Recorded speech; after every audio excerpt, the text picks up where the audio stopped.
Aimer et se le dire. J'aborde dans cet exposé un thème difficile, chargé de beaucoup de malentendus et d'espoir, car il est plus facile dans le monde d'aujourd'hui de parler de sexe que de sexualité. Parler de l'amour et de tous les mouvements qui s'y rattachent, c'est entrer dans un univers incroyablement complexe, c'est mettre le pied dans un pays totalement inconnu, même s'il n'est pas nouveau pour la plupart de ceux qui m'écoutent. Parler de sexualité, de désir, de plaisir est un sujet délicat, et je voudrais en parler avec humilité, avec pudeur, avec réserve, mais aussi avec le plus de liberté possible. Dans ce domaine, les certitudes sont toujours vacillantes, aléatoires, même quand elles paraissent fondées sur une longue expérience.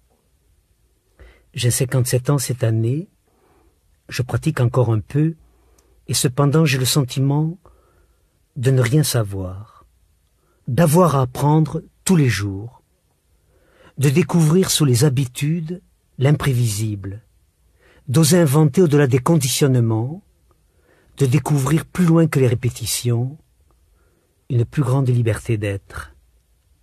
Ma grand-mère disait, nous naissons amoureux, aimants, artistes de l'amour, et nous mourrons apprentis de l'amour, et parfois infirmes, mutilés, blessés dans nos tentatives vers un autre à aimer, vers un autre aimant. Je n'ai pas parlé des pratiques de la vie sexuelle, car je crois qu'il y a abondance d'informations, encyclopédies diverses, Canal+, Antenne 1, 2, 3, et de plus, ces pratiques varient avec les rencontres, les circonstances de vie, l'âge, l'histoire de chacun des partenaires. Je tenterai ici de dire peut-être ce qui ne se dit jamais, ce qui reste le plus silencieux dans la sexualité, la possibilité de dire l'indicible. Mon propos aujourd'hui est de favoriser l'ouverture à un partage possible entre les partenaires que vous êtes ou que vous projetez d'être. Pour cela, je vais témoigner des différents langages à l'œuvre dans toute rencontre sexuelle. Tous ces langages sont potentiellement présents dans la communication sexuelle. Je vais les énoncer, puis je développerai chacun d'eux. Tout d'abord, le langage des désirs. Le désir est un mouvement, un appel vers le désir de l'autre. Mais nous verrons que parfois, les désirs sont multiples, concurrentiels, et quelquefois antagonistes. Un autre des langages de la communication sexuelle, le langage des peurs. La peur est un langage avec lequel nous tentons de dire l'incompréhensible, l'immense fossé qui sépare le réel de la réalité. Je parlerai du langage des inconscients. Oui, la rencontre sexuelle est le lieu privilégié de la rencontre des inconscients. Chacun des partenaires arrive dans la rencontre avec son histoire, ses fidélités antérieures et des enjeux qui parfois lui échappent. Le langage des émotions et des sentiments, car si dire je t'aime est une déclaration, encore faut-il accepter de donner cet amour que l'un prétend avoir et que l'autre reçoit ou ne reçoit pas. Je parlerai du langage des sens, quand nos 5 sens sont ouverts et présents, du langage de l'imaginaire et de nos mythologies personnelles. Oui, l'imaginaire est un langage riche, subtil ou excessif, et nos mythologies, c'est-à-dire nos croyances, incroyablement tenaces dans le domaine amoureux. Il y a le langage des corps et des gestes, le langage du plaisir offert, du plaisir reçu, et je terminerai par le dernier des langages qui est présent pour moi dans la communication sexuelle, le langage de la spiritualité. Quand la rencontre sexuelle nous permet d'accéder au divin, en révélant le Dieu qui est en chacun de nous.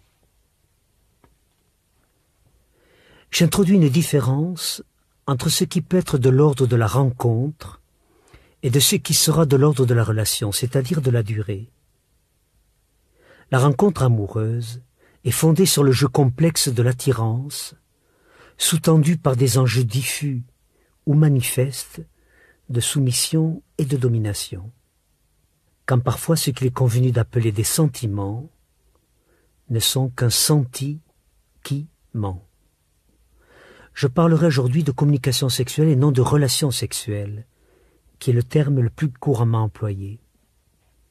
Car pour moi, il s'agit bien de communication au sens le plus fort du terme, avec la rencontre et la confrontation de tous les langages cités plus haut, de tous ces langages que nous avons à notre disposition, hommes ou femmes, quand nous rencontrons un partenaire.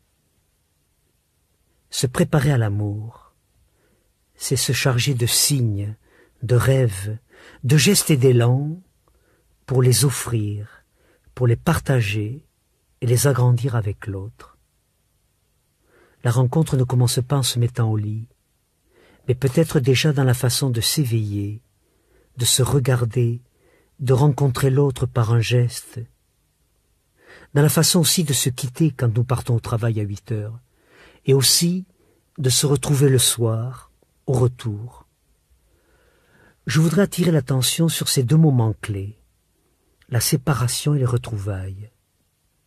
Dans la façon dont nous séparons le matin, l'autre ne sait peut-être pas, même si je sais, moi, que je vais le rencontrer, le retrouver ce soir, il ne sait pas peut-être que ça touche à moi quelque chose de très ancien, quelque chose de très archaïque.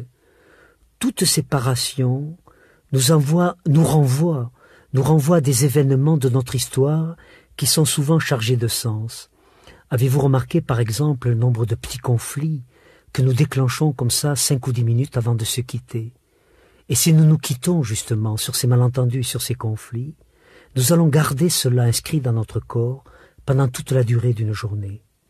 Et le soir, quand nous nous retrouvons, si nous n'avons pas évacué cette pollution, cette angoisse, cette inquiétude, elle va être présente là et peut-être bloquer ou empêcher la rencontre avec elle. Oui, le temps des retrouvailles est aussi un moment important, prendre le temps de s'accueillir, de se sentir, de se retrouver, de s'approcher de l'autre, avant même de commencer à lui demander « As-tu fait bien d'arriver? Tiens, il y a les gosses qui n'ont pas fini leur devoir, ou qui n'ont pas fini leur travail, ou de commencer à, entre guillemets, agresser l'autre par une demande. Oui, prenons le temps de nous séparer et de nous retrouver, et peut-être aurons-nous plus de temps pour aller vers le meilleur de l'autre dans la rencontre sexuelle. La rencontre sexuelle devrait commencer par une reconnaissance mutuelle, par des signaux d'invite à se dire, à témoigner d'un vécu, par le partage d'une découverte. Car ce qui manque le plus dans la sexualité, ce n'est pas le sexe, ça je crois qu'il y en a d'abondance, et parfois même en trop, même quand il est défaillant. Ce qui manque le plus, ce sont les mots. Oui, c'est un des paradoxes de la communication sexuelle, de manquer souvent de mots pour se dire, pour aller plus loin dans le partage et dans la fête des corps. Je le répète, il manque souvent les mots pour traduire les différents langages qui seront à l'œuvre dans cette rencontre.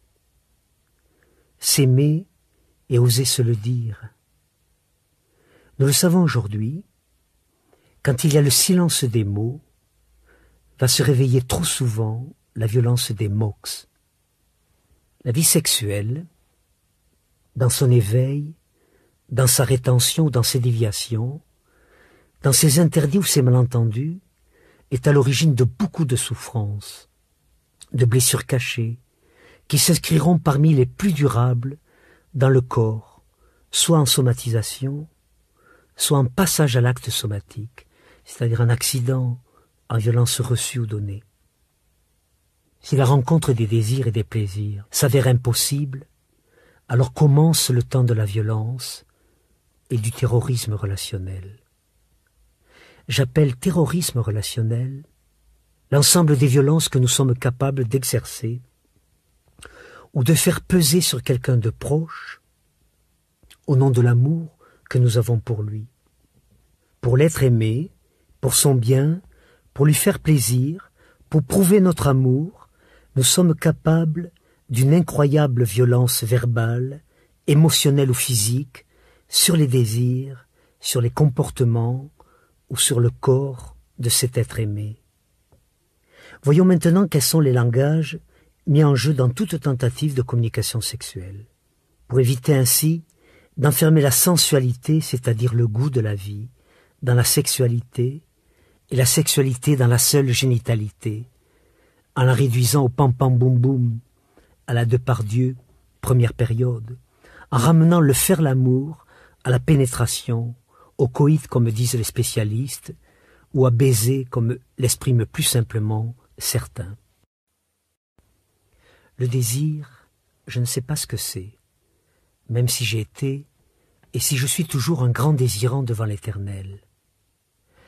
Le mot désir, il faut le rappeler, vient de desidera, qui signifie séparer des étoiles, priver des étoiles. Cela peut nous donner une idée de l'origine très ancienne, puisée au fin fond de notre héritage cosmologique, du désir. Le désir garde pour moi toujours un goût de mystère. Qu'est-ce qu'il fait qu'il est là, présent, intense? Qu'est-ce qu'il fait qu'il se dérobe, qu'il défaille parfois? Ce désir si présent, si puissant à un moment donné d'une relation, et qui par la suite peut se dérober, s'épuiser, se diluer, disparaître, après un enfant, après un décès, après une crise dans une rencontre ou dans un couple. Ce désir qui parfois revient, et qui parfois ne revient pas, perdu à jamais dans une relation donnée, dans une séquence de la vie d'un homme ou d'une femme. Ce désir qui peut rester parfois prisonnier d'une fixation sur le père ou sur la mère, ou sur un enfant qui est venu, et qui ne pourra donc plus s'investir, s'incarner dans une relation amoureuse, conjugale, dans une relation de couple. Il n'y a pas de réponse à cela. Je le répète, le désir reste pour moi encore un mystère. Comme disait Brassens, la bandaison papa, ça ne se commande pas. Rappelons cependant que s'il n'y a pas de désir, cela ne veut pas dire que je dois me priver de plaisir, ou priver l'autre de plaisir, car il y a tous les autres langages de la rencontre sexuelle qui peuvent prendre le relais. Ce qui m'a le plus étonné, c'est l'enfermement dans lequel un couple ou un partenaire s'enferme et s'enferme parfois au nom du désir qu'il a ou qu'il n'a pas. Ce n'est pas l'arrivée des règles, par exemple, qui devrait empêcher la vie sexuelle, la réduire ou la supprimer, seulement la déplacer dans d'autres zones du corps, sur d'autres terrains, celui du corps à corps, de la sensualité, du partage, des rires, de l'abandon, des jeux sexuels. Ce que j'en sais du désir, ce par quoi je le reconnais, m'a été révélé par l'écoute du mouvement et des énergies, le mouvement de moi vers et le mouvement de l'autre vers moi. Au fond, le désir, c'est un mouvement énergétique vers une aspiration qui nous entraîne, qui nous mobilise, qui nous porte vers la différence de l'autre ou la semblance que nous croyons percevoir chez l'autre. Il conviendra d'ailleurs de distinguer le désir vers l'autre du désir sur l'autre. Le désir sur l'autre est souvent porteur d'une exigence, d'une obligation.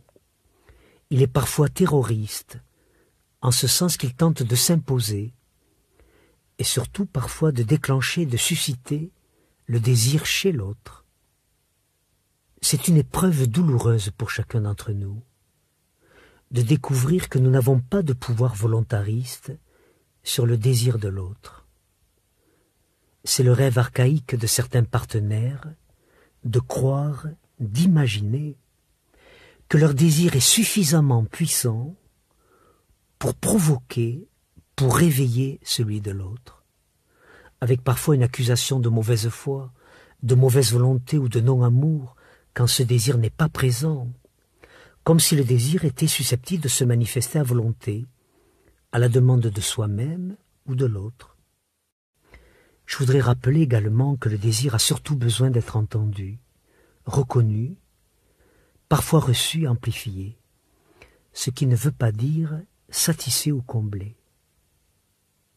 Pour aller au-delà des malentendus qui parasitent ce premier des langages de la communication sexuelle, le langage des désirs, j'ai inventé il y a quelques années ce que j'appelle le jeu du désir, qui est destiné à nous apprendre à reconnaître et à nommer notre désir du moment. Car au fond, les blessures violentes qui s'inscrivent parfois en nous, c'est quand l'autre nous dit non, mais il nous dit non parce qu'il ne sait pas dire qu'il n'a pas de désir. Il utilise parfois des euphémismes, des métaphores, je suis fatigué, j'ai du repassage, je dois me lever tôt demain matin, pour tenter de nous dire que ce soir-là il n'a pas de désir. Mais ce non, celui qui est désirant le reçoit comme un refus, il le reçoit comme un rejet, et donc c'est une blessure souvent épouvantable du désirant qui se voit opposer à son désir un refus, qu'il entend souvent comme un rejet. C'est pour ça que je propose, plutôt que de dire simplement non, que je propose d'oser nommer son désir. Au fond, nous avons 4 possibilités que j'ai symbolisées par 4 boules de 4 couleurs différentes, rouge, dorée, blanche et noire, qui représenteront chacune de ces boules les 4 alternatives que nous avons par rapport à notre désir ou à celui de l'autre. Supposons par exemple que la boule rouge symbolise chez l'autre la présence d'un désir semblable au mien, ce qui ne veut pas dire identique. C'est dans le meilleur des cas, là, la suite viendra avec les autres langages de la communication sexuelle. Mais l'autre pourrait avoir ce soir-là un autre désir, c'est-à-dire un non-désir sexuel, que je vais symboliser par la boule blanche. Et c'est important qu'il ose me dire cela, qu'il ose me dire, ce soir, j'ai entendu ton désir, mais je n'ai pas de désir ce soir, je n'ai pas de désir sexuel. Il pourrait d'ailleurs aussi, non seulement ne pas avoir de désir sexuel, mais avoir un autre désir, un désir de tendresse, un désir d'écouter du Mozart, de lire ensemble, de se câliner, un désir de se mettre contre moi, sans que nécessairement je prenne cela comme une invitation sexuelle. Eh bien, ce désir différent, ce désir que j'appellerais un désir différent que le désir sexuel, nous pourrions le symboliser par une boule dorée. Désir de tendresse, je répète, de partage, d'abandon. Et que l'autre puisse venir vraiment vers moi, sans que je me sente tout de suite obligé d'aller plus loin, de le stimuler dans la direction de mon propre désir. Et puis la dernière possibilité qui serait représentée par la boule noire serait le fait que l'autre, quand je suis désirant, pourra avoir un désir, mais un désir en dehors de moi. Ça, c'est une des choses les plus difficiles dans le couple, d'accepter au fond que notre partenaire puisse avoir des désirs dans lesquels nous ne sommes pas partie prenante. Effectivement, ce soir-là, ou ce jour-là, mon partenaire pourrait avoir le désir de dormir seul, de sortir, d'aller au cinéma, d'écouter du Mozart ou de lire tout seul, un désir dans lequel, au fond, je ne suis pas inclus. C'est cela aussi, la liberté relationnelle à l'intérieur d'un couple amoureux, de pouvoir créer cet espace dans lequel peuvent se dire les désirs, les non-désirs, les désirs différents, et peut-être aussi les désirs que nous pouvons avoir en dehors de celui qui est devant nous. Par ce jeu du désir que je symbolise par 4 boules, il ne s'agit, je le répète, que d'un jeu qui peut nous aider à apprendre à nommer notre désir. Car, je le répète, c'est souvent douloureux d'entendre un simple nom que celui qui est désirant peut recevoir comme un rejet ou comme un refus de lui-même. Bien sûr, il ne s'agit pas de s'enfermer dans un modèle rigide, tout reste ouvert chaque fois qu'il y a un échange. Après une conférence, au cours de laquelle j'avais symbolisé sur la scène, en invitant un spectateur à venir, une spectatrice à venir, et cette spectatrice avait choisi la boule rouge comme symbolisant le désir semblable, eh bien une dame m'avait écrit en me disant « La porte de la salle de conférence passée, mon mari m'a dit « Moi j'achète 4 boules rouges ». Elle ajoutait finement « Il avait tout compris ». Je voudrais dire également qu'au-delà de ces 4 possibles, il m'arrive aussi, il peut vous arriver à vous, de vous abandonner au désir de l'autre, dans la confiance de l'amour, dans l'abandon de la tendresse, pour lui faire plaisir, même si votre plaisir ne paraît pas, même si votre désir, n'est pas toujours présent, car au-delà du désir, c'est le don de soi, c'est le don de sa confiance et de son abandon que nous faisons à l'autre. Mais l'important restera d'oser respecter l'énoncé du désir chez l'autre au moment où il le vit. Je crois que chaque fois qu'il est question de désir, je crois qu'il faudra ajouter un qualificatif. Par exemple, il peut nous arriver d'avoir un désir violent ou impérialiste, et dans certaines rencontres, je peux être porteur de ce désir-là. Mais attention, il ne s'agit pas de l'imposer, car alors il devient menaçant, et il devient inhibant pour l'autre. Je peux être aussi porteur à certains moments d'un désir tendre, ouvert à beaucoup de possibles, un désir fluide qui ne sera pas menaçant, qui n'inquiétera pas, parce qu'il se propose, parce qu'il s'offre à l'autre. Je peux être aussi porteur de désirs joyeux, légers, de l'ordre de la fantaisie, de l'ordre du jeu, quand je ne me sens pas blessé par le désir de l'autre, parce que mon désir est multiple.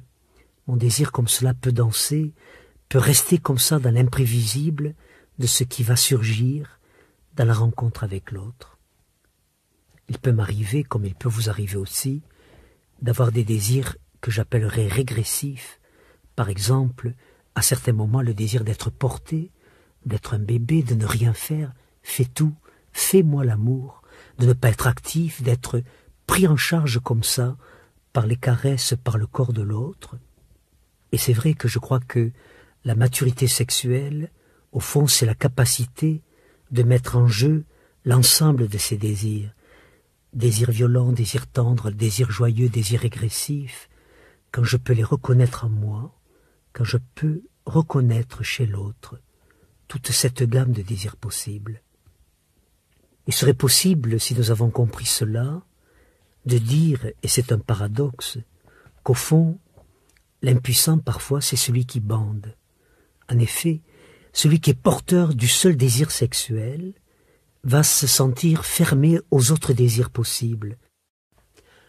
Un autre des langages de la communication sexuelle, le langage des peurs. Nous sommes des êtres aux peurs innombrables, qui viennent du fin fond de l'humanité, ou de peurs plus récentes, plus actualisées dans notre propre histoire. La découverte de la sexualité, du plaisir, peut se produire pour certains d'entre nous dans une dynamique de peur ou de culpabilité. Telle petite fille découvrira le plaisir en montant la corde lisse à 8 ans, à 10 ans, avec soudain à 3 mètres du sol la peur de perdre la tête quand un émoi envahira tout son corps, et surtout, la peur que les autres au-dessous aient vu quelque chose.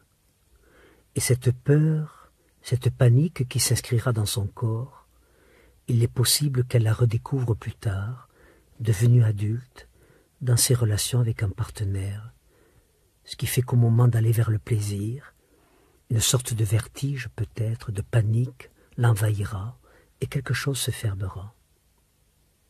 Tel petit garçon découvrira le plaisir à l'occasion d'une maladie, avec les mains sous le drap. Si nous savions combien de rougeoles, combien d'otites, combien de varicelles sont à l'origine de découverte du plaisir.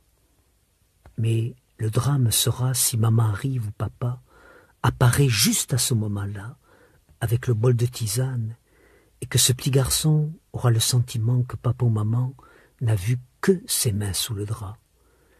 Et peut-être s'inscrira en lui une sorte de honte, de culpabilité, ou peut-être de menace, qui fera que plus tard, devenu adulte, au moment d'entrer dans le plaisir, la résurgence de cette menace réapparaîtra et peut-être l'empêchera d'accéder à plus de plénitude. Oui, nous sommes des êtres de peur, et quelques-unes de ces peurs, parmi les plus anciennes, sont liées à notre petite enfance, à notre histoire familiale et individuelle. Il y a les peurs plus récentes liées à notre histoire actuelle et aux enjeux aussi de telle ou telle rencontre avec tel ou tel partenaire. Il y a les peurs liées à notre identité d'homme ou de femme, Suis-je un garçon manqué? Suis-je une femme manquée? Si ma mère attendait une petite fille alors que je suis né garçon? Oui, comment ai-je inscrit en moi cette déception ou cette attente que j'ai pu entendre chez mon père ou chez ma mère quand je suis né dans un sexe différent de celui qu'ils attendaient? Tout cela va jouer dans les peurs qui baliseront mes rencontres amoureuses plus tard. Il y a aussi toutes les peurs liées au corps, la honte de certaines parties de notre corps. Le corps est un univers infini. Une vie ne suffirait pas à en découvrir toutes les plages, les forêts, les rivières et les océans. Mais il semble y avoir chez certains d'entre nous des zones dangereuses, interdites, des zones bonnes, sales, ouvertes ou fermées. Bien sûr, tous les hommes ne pensent pas qu'il y a des dents dans le vagin ou un couperet, mais certains restent très prudents, très prudents. Tel éjaculateur précoce, c'est bien qu'il ne s'aventurera pas longtemps dans le noir et l'inconnu de cette caverne, de cet abysse. Tel homme pourrait dire « Tu m'interdis d'embrasser ton sexe car tu es persuadé que c'est sale, qu'il n'est pas fait comme celui des autres femmes.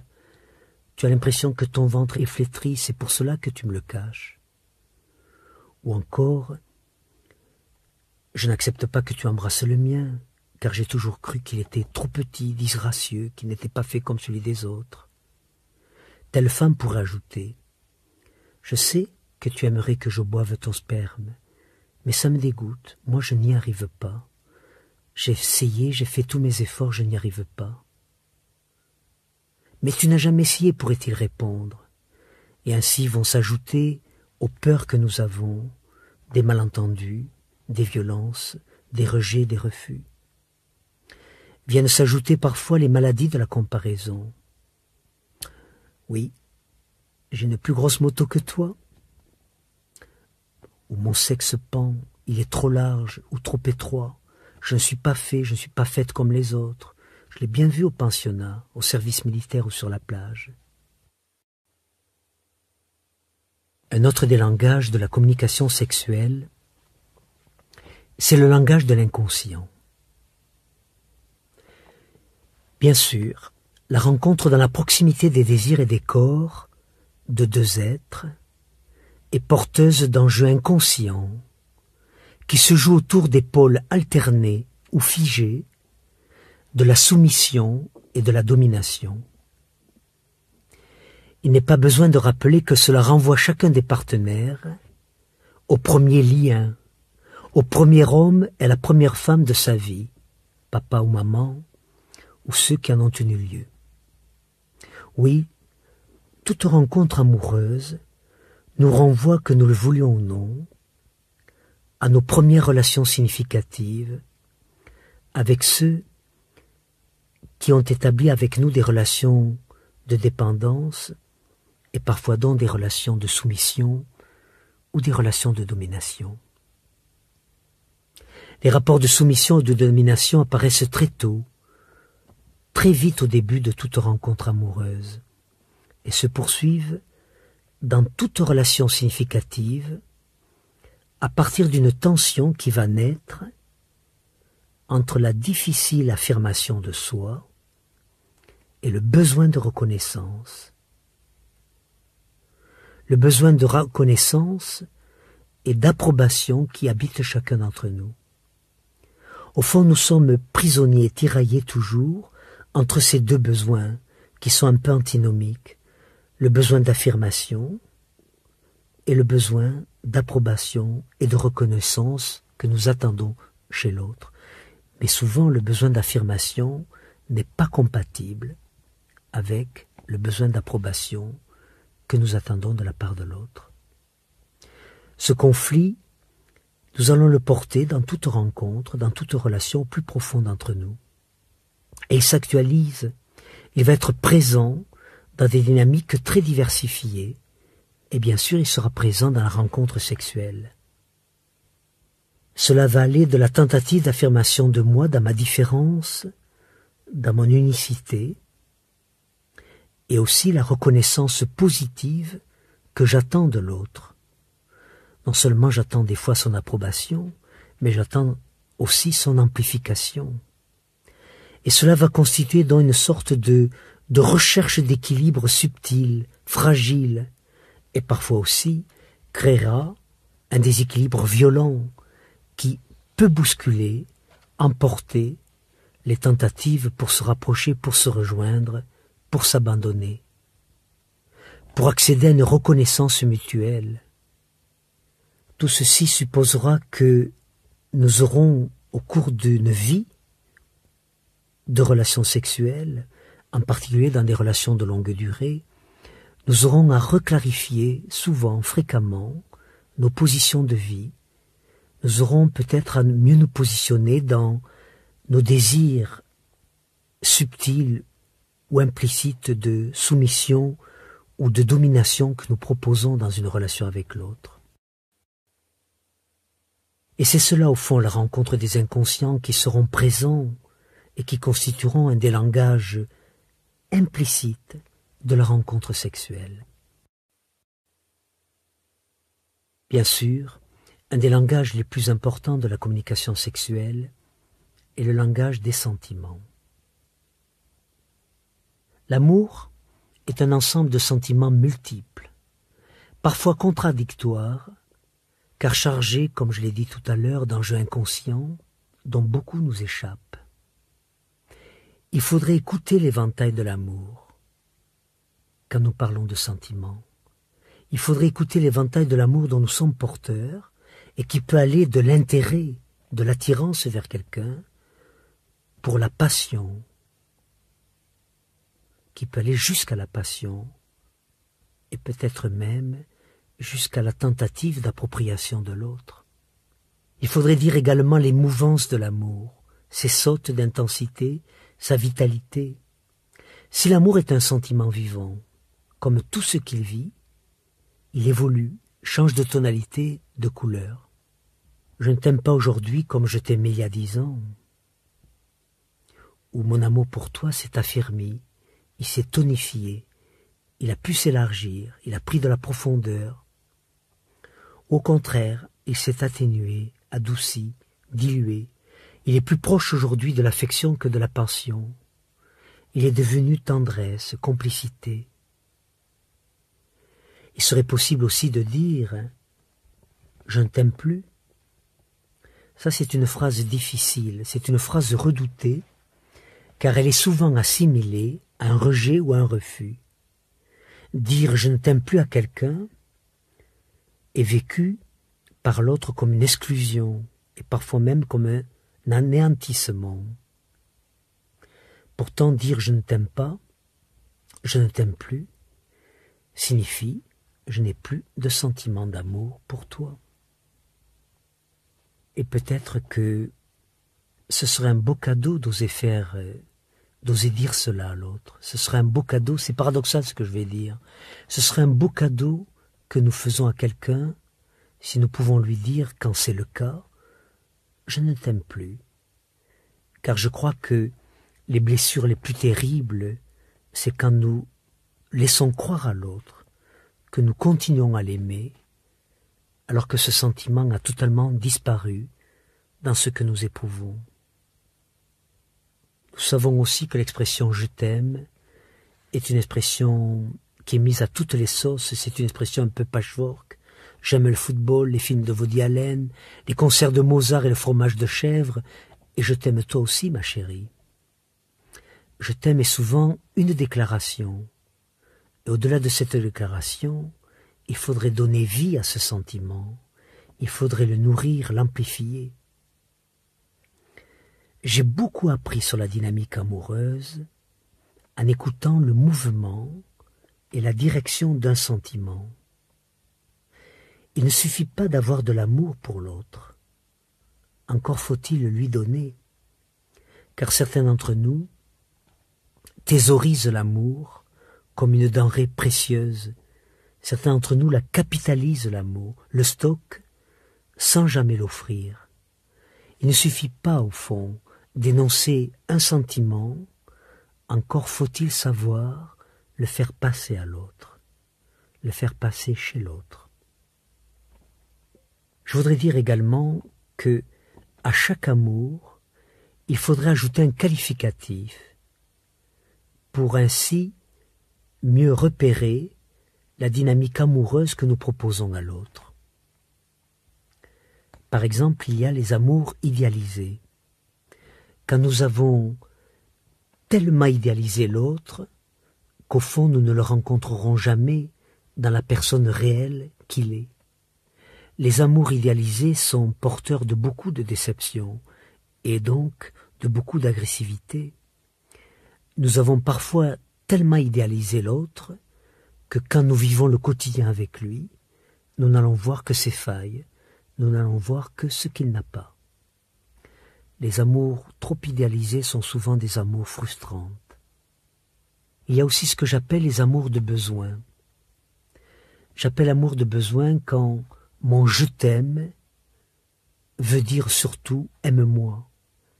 C'est ce qui explique parfois que dans une relation amoureuse, l'un des deux se sent assailli par les « je t'aime » de l'autre et n'a pas le sentiment pourtant, lui, de recevoir de l'amour, car il sent bien que ces « je t'aime » ne sont au fond que l'expression d'une demande cachée qui pourrait s'exprimer, mais aime-moi comme je t'aime. Il y a également les amours de manque. Quand je donne à l'autre une mission, celle de combler ce que je n'ai pas reçu en particulier de papa ou de maman. Ces amours de manque sont redoutables dans une relation, car tout se passe comme si nous allons donner à l'autre de remplir ses manques, comme s'il devrait se mettre au service de nos attentes, celle de me donner l'amour que ma mère ou mon père ne m'a pas donné. Les amours de manque sont très frustrants parce qu'ils ne peuvent pas s'actualiser dans le présent. Ils sont toujours en retard au fond d'une génération. Et la femme ou l'homme qui se sent aimé à travers un amour de manque sent bien qu'il n'est pas aimé comme homme ou femme au présent. Il sent bien qu'il doit réparer chez l'autre tout ce qu'il n'a pas eu, tout ce qu'il n'a pas reçu. Il y a aussi ce que j'appelle les amours de peur. La peur d'être quitté, la peur d'être laissé seul. Et quand celui qui est porteur de cette peur-là va dire à l'autre « mais je t'aime moi, mais je t'aime », va le harceler vraiment avec des « je t'aime », va faire passer à travers ces « je t'aime » une incroyable quantité de peur et de violence et de menaces qui va faire d'ailleurs que 9 fois sur 10, celui qui est l'objet de tel amour n'a d'autre ressource que de fuir, que de se protéger. Parce que ces amours de peur, comme les amours de besoin, comme les amours de manque, vont se traduire par des relations de possessivité, des relations de contrôle, vont tenter au fond d'aliéner l'autre à notre propre demande.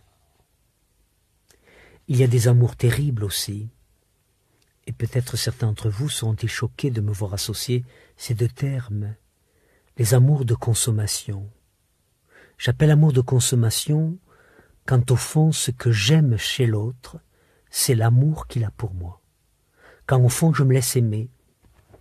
J'appelle amour de consommation quand je dis à l'autre je t'aime et que ça veut dire j'aime l'amour que tu as pour moi.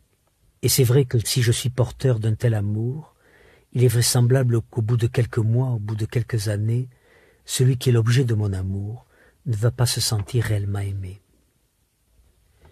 Et puis je ne voudrais pas décourager ceux qui m'écoutent, il y a aussi quand même les amours de désir.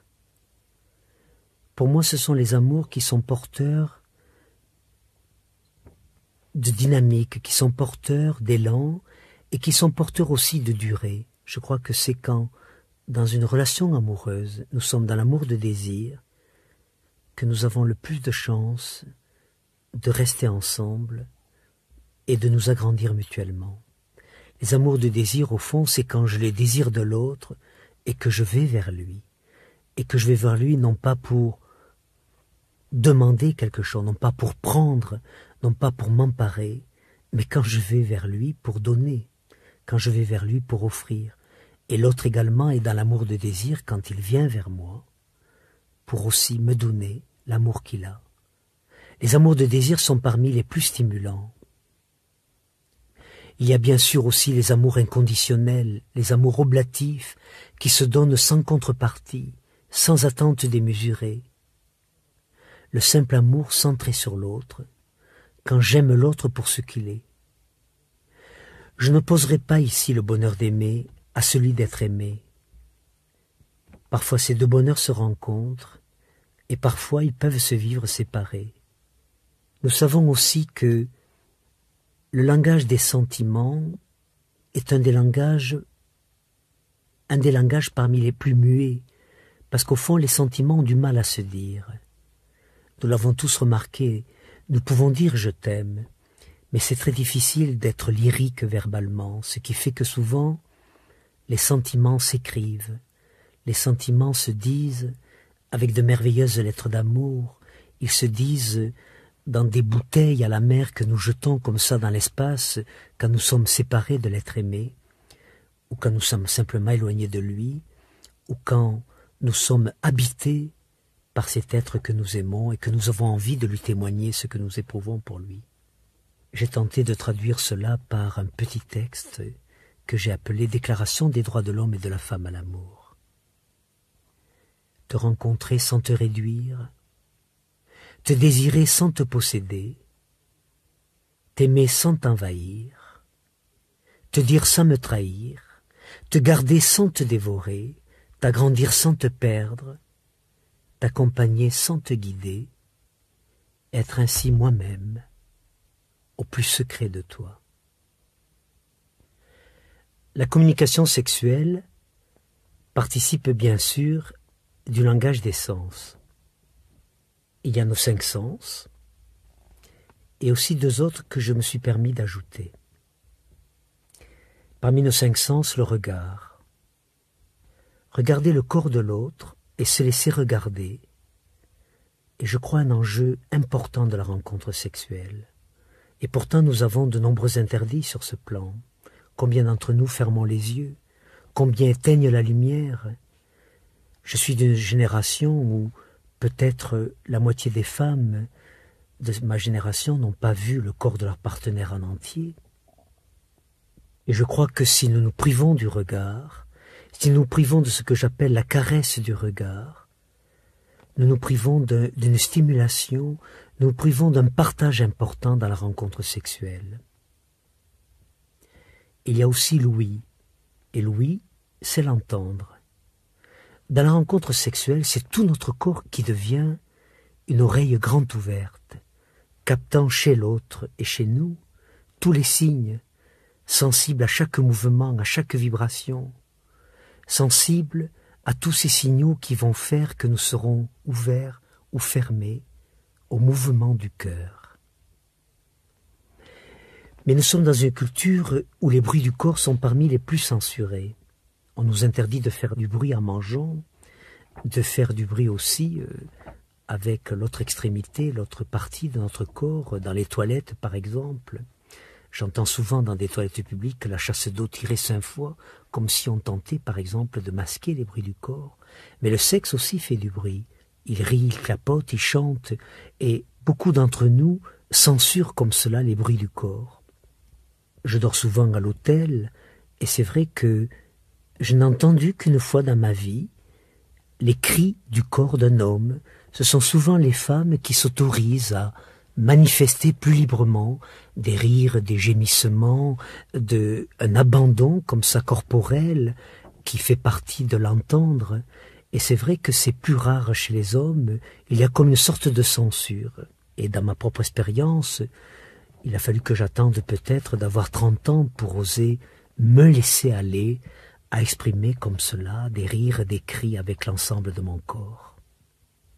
Oui, nous pouvons réintroduire l'ouïe comme un des langages importants de la communication sexuelle. Il y a aussi l'odorat, le sentir. L'odeur, nous le savons, est un des langages parmi les plus essentiels chez les mammifères.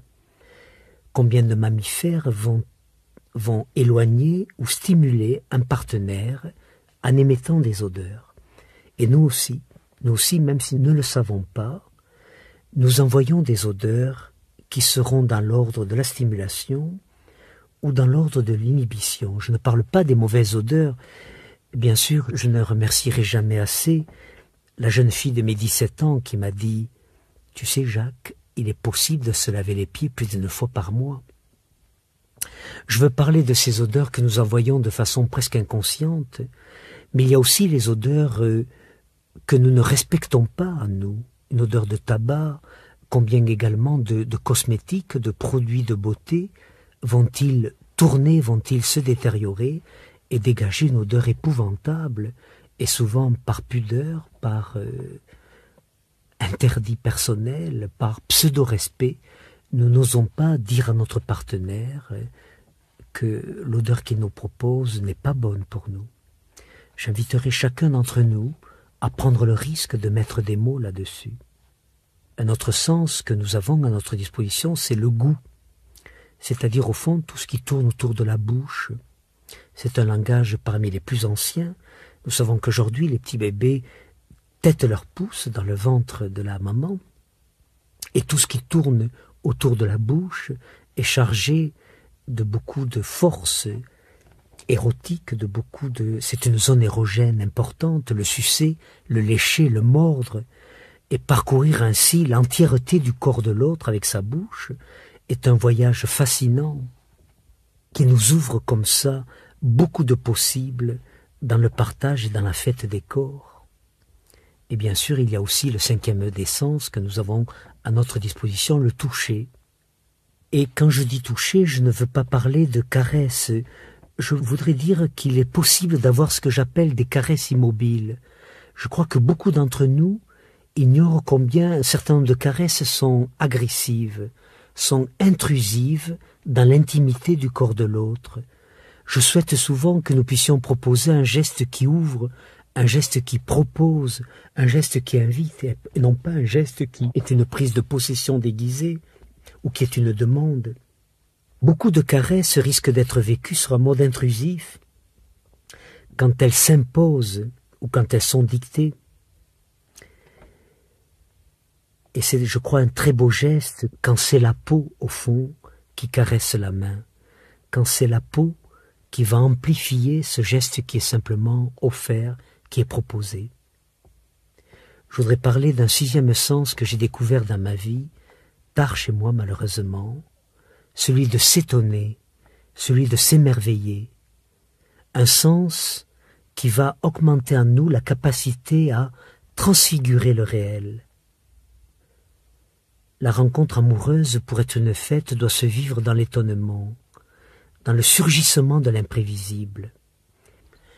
Ce 6e sens, celui de s'étonner, de s'émerveiller, que j'invite chacun d'entre nous à cultiver, dynamise beaucoup la communication sexuelle, en lui évitant de se routiniser ou de s'enfermer dans des stéréotypes. Et puis il y a aussi un 7e sens qui me paraît aussi très important. Ce 7e sens, je l'appelais le goût du bonheur, celui de laisser rire en nous tous les plaisirs possibles, sans retenue, sans censure, sans d'autres limites que celle d'être heureux, sans culpabilité et sans réserve. La communication sexuelle participe aussi du langage de l'imaginaire et de celui de nos mythologies. J'appelle mythologie l'ensemble des croyances personnelles que nous avons sur les grands phénomènes de la vie, l'amour, la mort, la santé, l'homme, la femme. Nous entrons dans la communication sexuelle avec un ensemble de croyances et de savoirs implicites que nous avons acquis très tôt dans notre vie et de façon morcelée ou chaotique. Ce qui fait qu'il y a dans le domaine de la communication sexuelle un mélange incroyable de certitude et de doute, de savoir coloré par la morale de l'environnement immédiat et par les interdits imposés ou supposés. Notre imaginaire et nos croyances vont sans cesse être à l'œuvre dans la rencontre sexuelle. et vont bien sûr influencer nos comportements, nos conduites, la façon dont nous allons aller vers une amplification de la rencontre, ou au contraire vers un blocage, un amoindrissement, une censure même de la rencontre. Il y a donc les croyances issues de la petite enfance. Elles sont le terreau, l'humus de nos croyances actuelles. Elles ont leur source dans les jeux de la petite enfance pour la découverte de la différence des sexes. Comment telle petite fille découvre-t-elle qu'elle n'est pas faite comme un garçon? Comment tel petit garçon découvre qu'il n'est pas fait comme telle petite fille? Car si ces jeux se passent souvent sans trop de tension, en particulier quand ils se font entre un petit garçon et une petite fille d'âge équivalent, ils vont s'inscrire cependant avec des résonances très très diverses. Telle ex-petite fille me disait, j'avais 5 ou 6 ans quand un petit garçon m'a demandé de lui montrer ce que j'avais dans la culotte et sans trop de difficulté, j'ai montré et lui m'a montré ce qu'il avait dans la sienne, mais les paroles qu'il a eues quand j'ai baissé ma culotte ont été « mais tu as rien ». Et ce « tu as rien » m'a poursuivi pendant de longues années, m'a interrogé si je n'avais rien, qu'est-ce que j'avais eu, ou qu'est-ce que j'aurais dû avoir.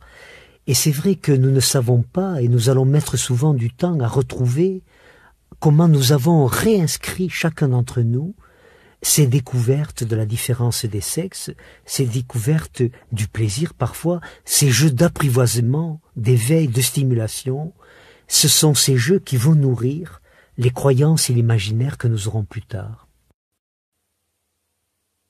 Ce qu'il faut savoir aussi, c'est qu'il y a aussi tout le terreau, tout le mus des premières interrogations que, comme enfants, nous avons eues sur la sexualité dans la petite enfance. Par exemple, la petite fille qui interroge sa mère avec anxiété. « Mais comment tu fais, maman, pour retenir les bébés dans ton ventre quand tu vas aux toilettes? Comment tu fais pour qu'ils ne se noient pas quand ils tombent dans la cuvette ?» Et oui, il y a comme cela beaucoup de collusions, beaucoup de confusions possibles sur le contenu du ventre.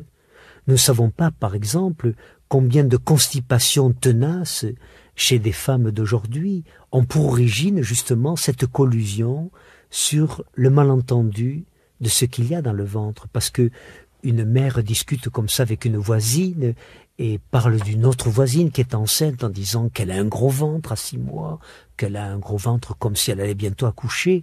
Et dans la phrase suivante, s'adressant à sa petite fille de 4 ou 5 ans, elle lui dit comme ça dans la foulée, « Mais tu as un gros ventre, toi, tu as été à la selle ce matin ?»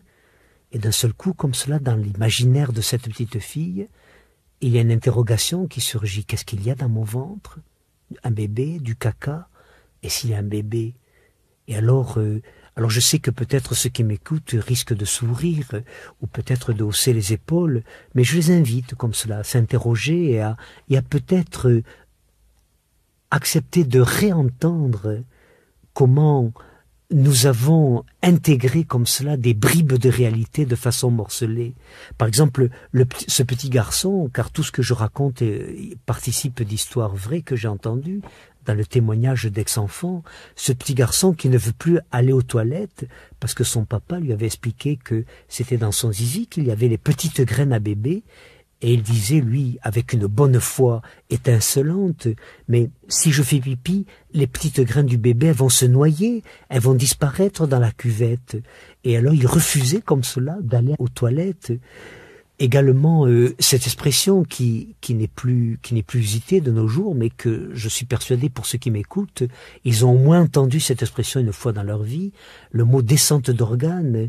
Par exemple, telle petite fille qui joue à la poupée, sous la table de la cuisine, 4 ou 5 ans, entend comme ça maman discuter avec une voisine, d'une autre voisine qui a fait une descente d'organes, etc. Et peut-être que dans les 15 jours qui suivent, elle marchera sur le chemin de l'école avec les cuisses, les jambes coincées les unes contre les autres pour tenter de retenir une éventuelle descente de quelque chose dans son ventre ou dans son vagin, et que peut-être, bien sûr, elle oubliera cela, et que des années plus tard, dans ses premières relations sexuelles, au lieu de s'abandonner, au lieu de se laisser aller, peut-être que ce vieux message qui se sera inscrit dans son imaginaire corporel, descente d'organes, jouera-t-il son rôle de censeur et l'empêchera peut-être de se laisser aller, de s'abandonner, et peut-être encore plus tard, au moment d'accoucher, peut-être quand la sage-femme ou l'obstétricien autour d'elle lui diront « Allez, poussez, allez-y, ça va bientôt sortir », peut-être que dans son imaginaire ressurgira le message « Oui, mais si je pousse trop fort, alors peut-être que le contenant risque de sortir avec le contenu. » Je crois que peu d'entre nous, aujourd'hui, avons une idée claire de la force et de l'importance de ces découvertes, de ces interrogations qui ont circulé quand nous étions enfants, autour de la sexualité en particulier, mais aussi autour de la mort, autour du plaisir, et que parce qu'il n'y a pas eu de réponse adéquate, ou parce qu'il n'y a eu que des bribes d'informations qui se sont mal reliées entre elles, nous allons garder comme cela, comme adultes et comme femmes, un certain nombre de faux messages qui continuent à nous habiter et qui vont constituer parfois des obstacles à l'abandon, au partage du plaisir. Il y a aussi bien sûr les croyances culturelles, les croyances familiales surtout. Par exemple, certaines mères, certains pères injectent le message que quand on est une fille, quand on est une femme, il ne faut pas montrer son désir. Parce qu'on risque d'être vu comme une fille facile, comme une putain, comme une prostituée. Et donc il faut rester toujours en deçà du désir, comme si c'était l'homme qui était seul détenteur du désir. Une autre des croyances que nous avons, que j'ai eue pendant longtemps dans ma vie amoureuse, c'était la croyance que si l'autre m'aimait, eh bien, il devrait entendre mes demandes sans que je les formule. J'étais, oui, dans cette croyance, dans cette mythologie, que si l'autre m'aimait, eh bien, il devait entendre mes demandes sans que je les formule. Et bien sûr, cela va entraîner beaucoup de frustration, beaucoup de déception dans ces non-dits qui vont être présents dans la rencontre sexuelle. Ce qui fait que, quand au début de cet exposé, je disais que ce qui manque le plus vraiment dans la sexualité, ce n'est pas le sexe, ce sont les mots. Je le crois profondément, ce sont les mots pour nous dire, les mots pour relier, pour servir de liant à tous ces langages qui sont à l'œuvre dans la rencontre sexuelle. Parmi les croyances qui sont injectées, qui sont introjectées en nous, il y a aussi ce que j'appelle les messages relationnels que nous avons reçus sous forme d'interdits, de menaces, pour attirer notre attention, pour nous protéger, pour éviter peut-être le pire. Méfie-toi des vieux messieurs, ne te laisse pas faire, attention, me racontait une ex-enfant, une ex-petite fille qui a aujourd'hui 50 ans, qui me disait, ma mère m'a dit vers l'âge de 12 ans, quand j'ai eu mes premières règles, attention, ne te laisse pas embrasser sur la bouche, tu sais, car si tu embrasses un garçon sur la bouche, ça risque de réveiller le téléphone du bas. Et cet ex-enfant, cette ex-petite fille me disait, pendant des années, je recherchais où pouvait bien être ce fameux téléphone qui m'intriguait tellement, et ce n'est que plus tard que j'ai compris combien ma mère tentait de m'alerter sur le désir que je risquais de réveiller chez l'autre quand je l'embrassais ou quand je risquais de l'embrasser sur la bouche. Ce qui fait d'ailleurs, me disait-elle, que j'ai découvert bien longtemps après combien moi-même j'avais dans la rencontre amoureuse et en particulier la rencontre sexuelle une réticence à me laisser embrasser sur la bouche, une sorte de refus, alors que dans les rencontres de tendresse, dans les rencontres publiques, eh bien, je me laissais gaillardement embrasser comme cela par mon partenaire. Curieusement, dans la rencontre sexuelle, j'avais une sorte de gêne, j'avais une sorte d'interdit, de blocage, je détournais la bouche, ce qui blessait d'ailleurs mon partenaire, et ce n'est que bien des années plus tard que j'ai retrouvé ce message qui s'était bien inscrit en moi. Attention, si tu embrasses un garçon sur la bouche, ça risque de réveiller le téléphone du bas. Et je devais bien avoir entendu que c'était chargé de menaces ou c'était chargé de quelque chose qui ne devait pas se faire. Oui, le message « méfie-toi des hommes, ils ne pensent qu'à ça » va ensuite donner lieu à beaucoup de difficultés dans l'abandon. Il y a donc comme cela très tôt dans notre histoire de garçons ou de filles, de petits garçons, de petites filles, soit des messages d'autorisation ou des messages de confirmation, soit des messages d'interdit, de menaces, comme la petite Julie qui avait 5 ans, qui prenait son bain avec sa tante dans la même baignoire et peut-être mise en confiance par la liberté qu'avait sa tante qui était une jeune femme de 30 ans. Cette petite Julie qui disait en mettant le doigt sur son clitoris et disant à sa tante, tu sais, quand je touche là, j'ai du plaisir, j'ai du bon, c'est bon pour moi. Et sa tante lui a donné un message de confirmation en lui disant, c'est vrai, c'est souvent un lieu de plaisir pour beaucoup de femmes, chez toi, chez moi, chez beaucoup d'autres. Et cette petite Julie, confirmée par sa tante, sort comme un petit diable de sa baignoire, court vers la cuisine, en s'écriant joyeusement vers sa mère, maman, maman, regarde, j'ai un porte-bonheur là. Et ça, c'est un mot magique, une expression magnifique comme en ont souvent les enfants. Mais sa mère, prie peut-être par toute autre chose, se tournant vers elle et lui disant porte-bonheur, porte-bonheur, porte-malheur, oui. Eh bien, je ne sais pas ce que deviendra, voyez-vous, cette petite Julie, chez laquelle s'est inscrit ce message. Si c'est l'attente qui est significative pour elle, c'est certainement le message de confirmation qui s'inscrira en elle, et plus tard, quand elle rentrera dans une relation amoureuse et qu'elle commencera à s'abandonner, elle s'autorisera à aller plus loin. Mais si c'est la mère qui est significative à ce moment-là, c'est peut-être le message de menace, le message de danger qui se sera inscrit dans son corps, et au lieu de s'abandonner, elle restera en deçà de son plaisir, et son partenaire aura beau faire la planchette javanaise, les 36 positions ou la bicyclette de Tombouctou, je crois que ça ne marchera pas du tout. Et voilà comment, au fond, un certain nombre de messages, que j'appelle messages relationnels, vont s'inscrire à nous dans 2 directions possibles. Messages de confirmation, d'autorisation, au sens merveilleux de ce terme, se rendre auteur, s'autoriser dans le sens de se rendre auteur, ou comme message d'interdit, de censure, qui nous rejettera, qui nous empêchera peut-être d'entrer et de s'abandonner dans le plaisir. Il y a aussi, bien sûr, chez certains d'entre nous, la croyance qui consiste à penser que c'est nous qui sommes responsables du plaisir de l'autre. Combien d'hommes ont cette croyance en eux? Combien d'hommes sont persuadés qu'ils savent pour l'autre ce qui est bon pour lui? Par exemple, qu'il faut lui caresser les seins, qu'il faut lui caresser le clitoris, sans sentir, sans entendre que justement chez ce partenaire-là, eh bien, le clitoris est sensible, il est électrique, et il s'inhibe, il se ferme, et ces stimulations vont entraîner un effet pervers, un effet inverse de ce qu'ils attendent. Oui, beaucoup d'entre nous, par exemple, vont mettre longtemps à découvrir au fond que chacun d'entre nous est responsable de son plaisir. Chacun d'entre nous est responsable des sensibilités qu'il a dans son corps. Il ne faut jamais laisser croire à l'autre que ce qu'il fait est bon pour nous quand ce n'est pas bon pour nous. Mais encore faut-il ne pas simplement dire non, non, c'est pas bon. Encore faudrait-il prendre le risque de lui montrer où c'est bon.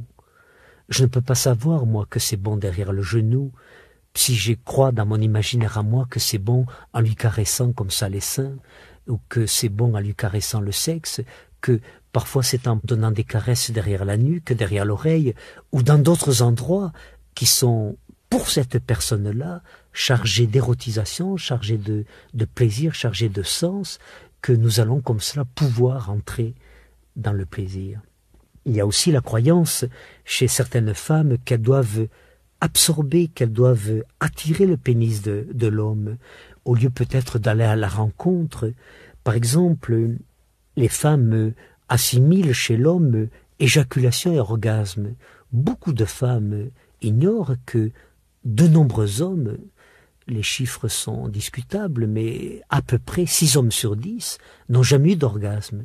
Je sais que les journaux féminins parlent beaucoup de la sexualité féminine et des difficultés d'orgasme ou de frigidité chez les femmes, et ils sont peut-être plus discrets sur les difficultés qu'il y a chez les hommes. Je serais tenté de penser que les journaux féminins sont écrits par des hommes, mais je crois qu'il est important peut-être de sortir de cette croyance que il n'y a pas équivalence entre éjaculation et orgasme, que chez beaucoup d'hommes, l'éjaculation est des fois une décharge de tension, une décharge d'angoisse, parfois même une sorte de décharge d'agressivité. Les femmes ne s'y trompent pas d'ailleurs, elles sentent confusément dans leur corps que ce qui vient comme cela dans la décharge n'est pas de l'ordre du plaisir et de l'ordre presque de la violence parfois, tellement c'est chargé d'angoisse, c'est chargé comme ça de tension. Un signe d'ailleurs qui ne trompe pas, c'est que quand ce n'est pas dans l'ordre du plaisir, souvent le partenaire s'endort aussitôt et s'endort en étant encore sur le corps de l'autre et la femme attend toujours la suite, attend ce qui peut venir. Non que je veuille donner ici à l'orgasme une primauté ou en faire l'enjeu de toute rencontre sexuelle, mais je voudrais peut-être le démystifier, lui redonner peut-être sa plus grande place.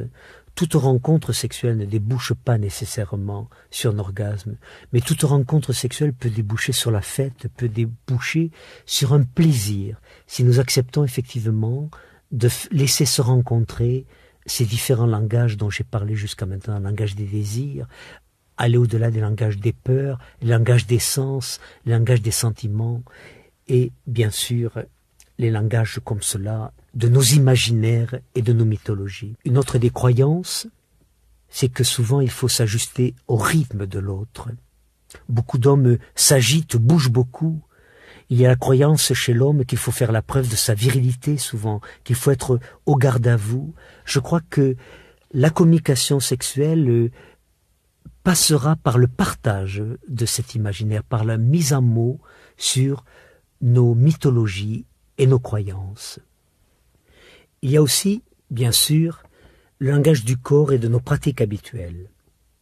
Notre corps est un formidable émetteur d'énergie et de messages de toutes sortes. Il est aussi le récepteur, tel un radar des plus sophistiqués, d'une foultitude de signes qui l'amplifient ou le paralysent et même le détruisent. Parfois, le faire l'amour sera une sorte de passage à l'acte sur l'autre, sur ses désirs, sur ses attentes ou sur ses peurs. Le faire l'amour peut être une véritable violence faite à l'autre. Les viols conjugaux sont plus fréquents qu'on ne l'imagine, et le tribunal de Lyon a reconnu dernièrement la notion de vol conjugal, quand une relation sexuelle est imposée par la force ou la violence physique ou morale contre le gré de son partenaire. Dans certaines situations, quand la rencontre est imposée ou forcée, le corps va se dire, il va se crier, avec des somatisations. Combien d'herpès, d'infections vaginales, de lumbago, de migraines vont être des langages pour tenter de dire ce qui ne peut pas être dit à l'un ou l'autre des partenaires. Il y a aussi toute la méconnaissance du corps de l'autre. Nous faisons trop souvent sur le corps de l'autre ce que nous souhaitons qu'il nous fasse. Nous proposons à l'autre, au fond, les caresses que nous attendons de lui. Et parfois, cela se traduit par des plaintes. Tu ne sais pas t'y prendre avec moi, tu vas trop vite. J'ai peur de toi. J'ai peur de ne pas savoir ou de te décevoir. Nous serions effarés si nous faisions le compte de toutes les réticences et des limitations que nous imposons à notre corps.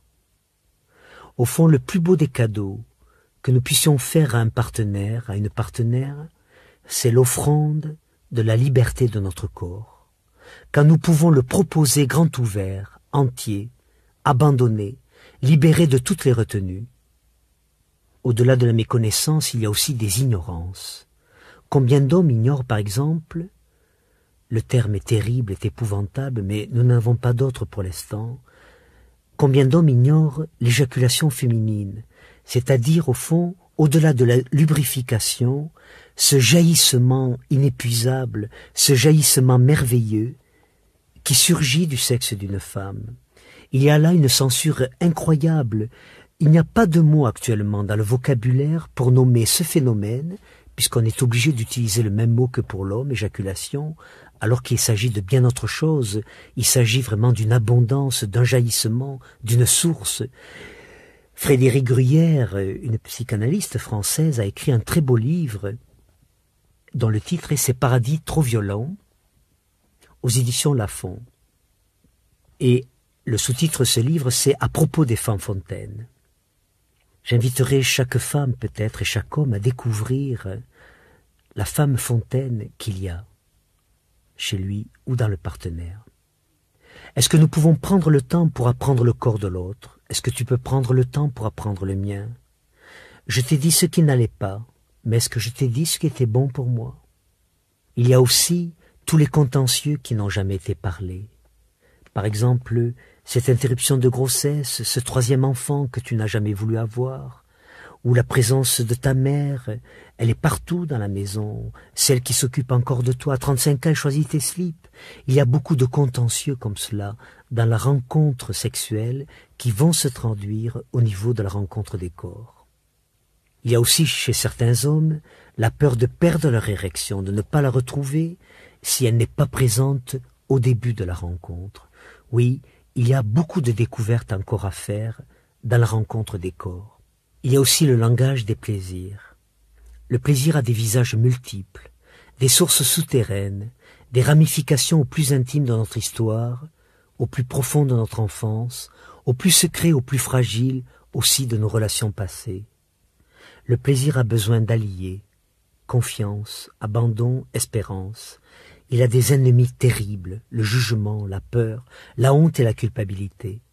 Le plaisir est un soleil à géométrie variable, parfois immense et profond, comme si nous étions le centre de l'univers, et d'autres fois il est fugitif, fragile, comme si nous en étions la limite extrême, perdus aux confins du cosmos. Le plaisir a du mal à se dire. Il est un aboutissement, une finitude jamais achevée. Le plaisir, qu'il soit une implosion venue du plus profond ou une explosion, reste la responsabilité de chacun des partenaires. Tout se passe comme si nous devions d'abord accepter de nous donner le plaisir et ensuite accepter de le partager. Accepter au plaisir, c'est arrêter de se punir ou de punir quelqu'un de notre histoire pour pouvoir prendre le risque de l'offrir, de le partager, de l'agrandir avec l'autre. Je crois qu'il faut sortir du mythe que le plaisir nous est donné, de la croyance qu'il dépend de l'autre de nous le faire rencontrer. Le plaisir est essentiellement personnel avant de devenir une communion. Le plaisir est une mobilisation générale pour la plus éphémère des créations, la jouissance, la jubilation, le bien-être total et partagé. Le plaisir, au fond, dans sa phase ultime, n'est plus un langage, il est un message lancé à l'univers, et il va nous relier ainsi au divin. Et je terminerai par le langage du divin, qui est le langage qui est peut-être l'aboutissement de la communication sexuelle. Si nous acceptons que chaque homme, chaque femme est une parcelle de l'énergie universelle incarnée sur Terre pour un moment donné, si nous croyons que chaque homme, chaque femme, branché sur le monde, participe de manière visible et invisible à l'alchimie secrète de l'univers, et qu'il se relie ainsi, chacun à sa façon, à l'ensemble du vivant, si nous croyons que chaque homme et chaque femme est un être unique, porteur de toute l'espérance humaine, si nous croyons que chacun est dépositaire d'une part de l'amour universel, qu'il pourra enrichir, agrandir ou simplement accueillir, alors nous pouvons entendre que la communication sexuelle dans son essence nous relie au divin. Quand le faire l'amour devient le symbole de la réunification au tout, quand le faire l'amour devient un acte sacré où se rencontrent les dieux qui nous habitent, selon nos croyances ou nos expériences, il peut s'agir d'expansion de soi, de vibration, de circulation d'énergie ou d'état second. Oui, il arrive parfois que cette rencontre nous prolonge jusqu'aux confins de l'univers, nous projette immense dans l'infini du cosmos, ne dit-on pas monter au 7e ciel, et nous relie ainsi